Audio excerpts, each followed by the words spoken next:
SSC ও সমমানের পরীক্ষায় গাইবান্ধার সুন্দরগঞ্জ উপজেলার একমাত্র বিদ্যালয় হিসেবে শতভাগ অকৃতকার্যের তালিকায় রয়েছে ঘগোয়া বালিকা উচ্চ বিদ্যালয়।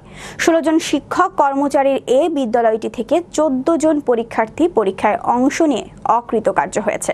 গাইবান্ধা প্রতিনিধি আসাদুল ইসলামের পাঠানো তথ্যচিত্রে বিস্তারিত থাকছে ডেস্ক রিপোর্টে। ১৯৯৪ সালে সুন্দরগঞ্জ উপজেলায় ঘগোয়া বালিকা উচ্চ বিদ্যালয়টি প্রতিষ্ঠিত হয় এবং ৯৯ সাল থেকে ওই স্কুলের আওতায় প্রতি বছর এসএসসি পরীক্ষায় শিক্ষার্থীরা অংশগ্রহণ করে। প্রতিষ্ঠার ১০ বছর পর ২০০৪ সালে বিদ্যালয়টি এমপিওভুক্ত হয়। বিদ্যালয়টিতে বর্তমানে প্রধান শিক্ষক সহ ১৩ জন শিক্ষক এবং ৩ জন কর্মচারী কর্মরত রয়েছেন। গত এসএসসিতে ১৬ জন পরীক্ষার্থী অংশ নিয়ে ১৩ জন পাশ করেছিল স্কুলটিতে। ২০২৪ সালে ঘগোয়া বালিকা উচ্চ বিদ্যালয় থেকে এসএসসি পরীক্ষার্থী এসএসসি এক্সাম দিয়েছি। তবে আমাদের এই প্রতিষ্ঠান থেকে ১৪ জন পরীক্ষা দিছে। তবে আমি মানলাম আমার পরীক্ষা খারাপ হয়েছে, তবে আমি ফেল করব, তাহলে আর ১৩ জন কেন ফেল করলো? এই রহস্যটা তো আমাদের জানা দরকার। ২৪ সাল মানবিক থেকে আমি এত ভালো পরীক্ষা দিয়েছি আলহামদুলিল্লাহ। যেখানে মানুষ ২-৩টা করে পরীক্ষা দিয়ে পাশ করছে, ২-৩টা করে প্রশ্ন উত্তর দিয়ে, সেখানে আমরা আলহামদুলিল্লাহ 60টা দিয়েছি। আমরা 60টাতে কীভাবে ফেল করতে পারলাম? আমরা হয়তো 30টা নৈবেদিকের মধ্যে আমরা বাসায় এসে দিকে আমরা 15-16টা করে আমাদের প্রশ্ন উত্তর হয়েছে, তো সেখানে আমরা কীভাবে ফেল করলাম? নিশ্চয়ই আমাদের স্কুলের উপর কারো হয়তো হয়েছে। ইসলামে আমার বান্ধবীরা 3-4টা করে প্রশ্ন উত্তর দিয়েছে, আমরা 60টা দিয়েছি। ওরা 4টা দিয়ে পাশ করলে আমি 60টা দিয়ে আমরা ফেল করলাম।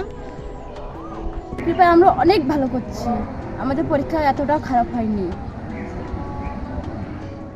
এবার এসএসসিতে ১৪ জন শিক্ষার্থী অংশ নিয়েছিলেন। প্রত্যেকজন শিক্ষার্থী পাশ করার যোগ্যতা রাখেন, কিন্তু তাদের মধ্যে ১৪ জনেরই রেজাল্ট ফেল আসায় বিদ্যালয় কর্তৃপক্ষ জানান এ বিষয়ে তারা শিক্ষা বোর্ডে চ্যালেঞ্জ করবেন। শিক্ষক, সিনিয়র ইংলিশ শিক্ষক, কিন্তু আমাদের এবারে পরীক্ষার্থী ছিল আমাদের ১৪ জন। এই অনাকাঙ্ক্ষিত রেজাল্ট বিপর্যয়, এটা আমরা জানি না যে কীভাবে এই জিনিসটা হলো। আমরা এতে মর্মাহত। আমরা রহস্যটা আমরা অবশ্যই দেখতে হবে আমাদেরকে এবং শিক্ষার্থীদের মাধ্যমে আমরা এখানে অবশ্যই আমরা বোর্ড চ্যালেঞ্জে যাচ্ছি যে কি ব্যাপারটা কি আমরা খতিয়ে দেখতে চাই। কেন হয়েছে আমি বলছি, আমরা ৯৪ সালে স্কুল প্রতিষ্ঠা পর থেকে অদ্যাবধি এরকম কোনো বিপর্যয় আসেনি, এবং এর আগেও আমি গণিত নিয়েছি, নিয়মিত গণিত নিয়েছি। এবারে যে কী ঘটনা ঘটছে তো আমি বলতে পারবো না। আমি আমার সাধ্যমতো চেষ্টা করেছি এবং তার শিক্ষার্থীকে পড়াইছি, রোজ পড়াইছি, নিয়মিত পড়াইছি। তারা আরও বলেন এই বিদ্যালয়ে ফলাফলের শতকরা হার শূন্য। এই উপজেলার ঘগোয়া বালিকা উচ্চ বিদ্যালয় থেকে ১৪ জন পরীক্ষা দিয়ে কেউ পাশ করেননি। বিষয়টি দুঃখজনক। ঘগোয়া বালিকা উচ্চ বিদ্যালয় ২০৯৪ সালে প্রতিষ্ঠিত।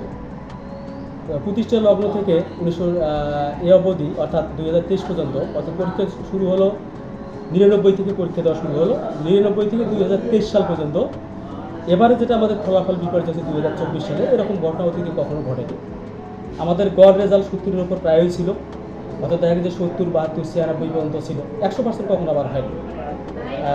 তো এবারে যেটা ফল বিপরীত, এটা অনাকাঙ্ক্ষিত। আমি যেটা মনে করি যে এটা কোনোভাবেই কাম্য নয়। আর গতকাল থেকে ১৪ জন শিক্ষার্থীর মধ্যে ১২ জন শিক্ষার্থী আমার সাথে যোগাযোগ করছে। আজকে তারা স্কুলে আসছিল এবং তারা আমাকে বলছে যে স্যার আসলে আমরা ফেল করার মতো পরীক্ষা আমরা দেইনি। তো সে কারণে তারা বোর্ড চ্যালেঞ্জ করার জন্য প্রস্তুতি নিচ্ছে এবং আগামীকাল হয়তো তারা বোর্ড চ্যালেঞ্জ করবে। এবং আমি আশাবাদী যে তারা বোর্ড চ্যালেঞ্জ করলে নীলের হাত থেকে অন্তত প্রতিষ্ঠান হয়তো বেরিয়ে আসতে পারবে। মানুষের যখন দুর্বল সাইড বেরিয়ে আসে সে সম্পর্কে দেখবেন যে বিভিন্ন ধরনের কথা বলা শুরু করে। তো ঘগোয়া বালিকার এটা একটা বলা যায় যে দুর্বল সাইড, যে রেজাল্ট খারাপ, সে কারণে এখন কিন্তু বিভিন্ন কথা বলবে। এখানে আমরা যারা শিক্ষক, আমরা কিন্তু মূলত এখান থেকে আমাদের আয় হয়, এখান থেকে রুজি হয়, এখান দিয়ে আমরা চলি। এখানে ক্লাস না নেওয়ার তো সুযোগ নেই। হ্যাঁ, অনেক সময় হয়তো দেখা যায় যে একজন শিক্ষকের একটা সমস্যার কারণে সে ছুটি নেয়, কিংবা হয়তো ক্লাসে যেতে একটু দেরি, সেটা কিন্তু হচ্ছে আলাদা বিষয়। এটা কিন্তু ধরার মধ্যে পড়ে না। ধরার মধ্যে পড়ে না বলতে হয়তো একটা শারীরিক অসুবিধা দিলে একটু পরে ক্লাসে গেছে। সেই ফলাফলের ভিত্তিতে আমি গতকাল বিকেল ৫টার দিকে জানতে পারি যে সুন্দরগঞ্জ উপজেলায় ঘগোয়া বালিকা উচ্চ বিদ্যালয়ের ১৪ জন শিক্ষার্থীদের মধ্যে ১৪ জনের শিক্ষার্থী ফেল করেছে। তো এটা আসলে শোনার পর আমি নিজেও অত্যন্ত দুঃখিত হয়েছি যে এটা আসলে এই সময়ের প্রেক্ষাপটে এই ফলাফল কাম্য নয়। তো আমি জানতে পারি যে ওখানে ১৩ জন শিক্ষক আছে। তারপরে পরবর্তীতে আজকে আমি সরাসরি প্রতিষ্ঠানে পরিদর্শনে যাই। পরিদর্শনে গিয়ে সকল শিক্ষকদের সাথে তাদের পরিচয় ও কে কোন বিষয়ে পড়াশোনা করায় তাদের সাথে শুনি এবং মত বিনিময় করি। তো যাই হোক, তারা বিশেষ করে কয়েকটি কারণ উল্লেখ করেছেন। একটা কারণের মধ্যে তারা বলেছেন যে পার্শ্ববর্তী একটা স্কুল অ্যান্ড কলেজ আছে, তো যারা ভালো শিক্ষার্থী তাদের এবং সচেতন অভিভাবক তারা তাদের শিক্ষার্থীদেরকে ওই প্রতিষ্ঠানে ভর্তি করে, এবং তারা দুর্বল শিক্ষার্থী তাদের প্রতিষ্ঠানে ভর্তি হয়ে থাকে, এটাও একটা কারণ। আর দ্বিতীয় কারণ হলো তারা বলেছে যে এবছর যারা ফলাফল বিপর্যয় ঘটেছে এগুলোর মধ্যে 8 জনই হলো গত বছরের ছিল, যারা গত বছর ইংরেজি এবং অন্যান্য বিষয়ে ফেল করেছে।